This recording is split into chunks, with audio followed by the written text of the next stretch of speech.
All right, this year crop should be good, so I certainly have enough money to pay you back. Thank you. You are welcome, sir. Oh, don't leave so soon, my dear sir. We just need you to sign this petty piece of paper, just so you know that you will pay us back, or certain actions must be taken. You understand our position, don't you? Of course, sir. Mr. Lawrence smiled, signed the paper, and marched out of the bank. A happy man. He would pay off his loan and interest. Then he would be completely free of debt, and his family would be able to use the extra money he'd earned for groceries and such. Yes, it is exactly 1 year later, and does Mr. Lawrence look as happy as he did before? He has even more problems than he had before. He owed the bank the $10 he borrowed plus the interest, which was now an extra 50 cents.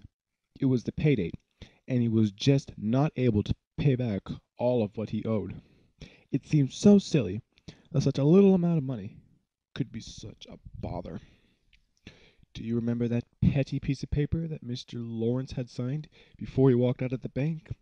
Well, on it said that the bank had the right to take Mr. Lawrence's property if he had failed to pay back all of his loans, and that is exactly what they did. The next morning, the Lawrences awoke to the sound of knocking on their door. Sadly, it was the police at the door of the Lawrences. They said they were sorry, but the paper Mr. Lawrence had signed was all legal, and so since he had not paid his dues, they had to leave the property, for now it belonged to the bank. This is the Lawrence family now. It wasn't too long before that the bank had taken over the property, and look where they were, a very dirty and run-down apartment. It was the only one that the Lawrence family could afford, since they had not nearly hit enough money for any other residence. Poor Mr. Lawrence's job now was to walk around the town, asking the workplaces if he could work there. But many places were already full of workers, and since they had taken loans from the bank, they could not afford to take in any more workers. This was one of the reasons why many men like Mr. Lawrence could not find a job. It was a quite sad sight to see. Matilda Lawrence had been praying very hard for quite a long while now that her husband could find work, for she knew that it was very hard for him to come back home with nothing more than mere pennies to buy food and clothing for his family. He became quite unhappy and did not smile any more. He seemed a broken man. One day, Matilda Lawrence's prayers were answered, when the sound of knocking on the door interrupted her prayers.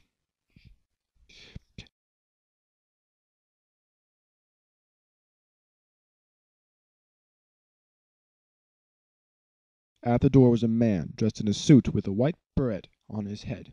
He smiled warmly and said, "Hello, man. I was wondering if you had time today to say a few prayers with me." "Oh, uh," Mr. Lawrence was stunned. Never before had she heard such a question, and from a stranger. Matilda smiled, still confused, and called her children over to say a decade of the rosary with the stranger.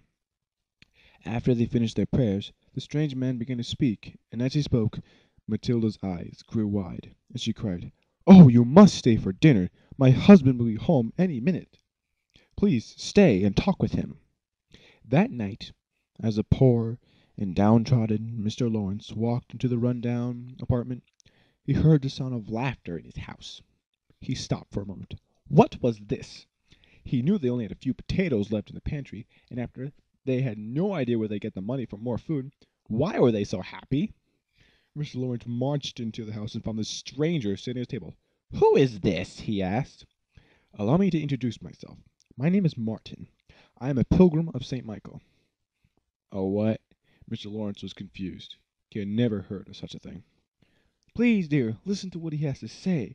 Mr. Lawrence sat down with Martin, sarcastic at first, but then he really began to listen.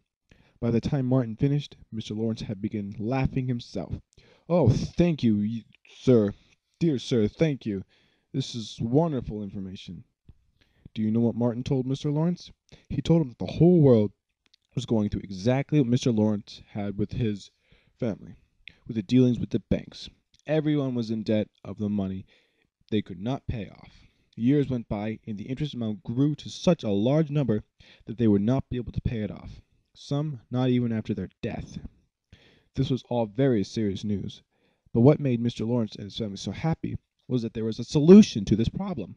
The whole problem in the first place was the interest that came with the loans borrowed from the bank. If the bank had not have given the interest for Mr. Lawrence to pay, then Mr. Lawrence would still have his farm and he would not owe the banks anything. He would have been able to pay off the $100 that he borrowed, and he wouldn't have had to worry about an extra fee, the interest.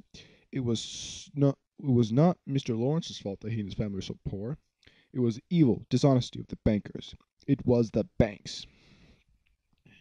Martin also told Mr. Lawrence that the bankers, who were creators of all the money used in the world for buying goods, coming and going, did not create any extra money for the interest.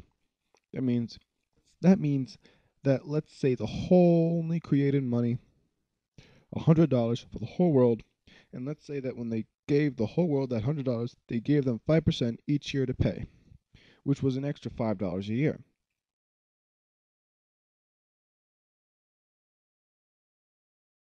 The extra $5 the bankers did not and would not create. The problem would be there was only $100 in the whole world. So how could the whole world pay the $100 plus the interest of $5 a year if it didn't exist? All this would let the bankers take control of everything, since the world could not pay the interest, since it didn't exist, because the creators of money did not create any extra money for the interest. Mr. Lawrence was very happy to learn of this evilness. Why do you think so? Because he knew that the only thing to do to fix the whole mess would be to get rid of all the money that came with interest, that didn't exist, and create interest-free money. That way, when people needed money and borrowed what they needed, they could pay it all back when they had the money, with no extra fee, just when they borrowed it. It would make perfect sense, and it was honest, true honesty. So what do you think Mr. Lawrence did? He joined Martin, the Pilgrim of St. Michael, and helped tell the whole town about the evil of the bankers. And what did the whole town do when they learned of this dishonesty? They got together and made their own money. This money was not given with the extra interest, it was interest-free. The townspeople then used that money to buy and sell things in their own community. That way, if the bankers ever put their noses into it, the townspeople could still buy and sell their own goods with their own interest-free money. How could the town do that? The town consisted of farmers, carpenters, plumbers, cooks, and many other different kinds of people from all over. They got together and were able to buy and sell what they made with the materials they had and what they knew how to work with. In the end, the whole town, including the Lawrence family, were very happy. And Mr. Lawrence worked with Martin to tell the rest of the world about the evil of the bankers and how they could correct the poor societies and help make everyone happy. This is what is really going on in the world. This is something that people must know. The end.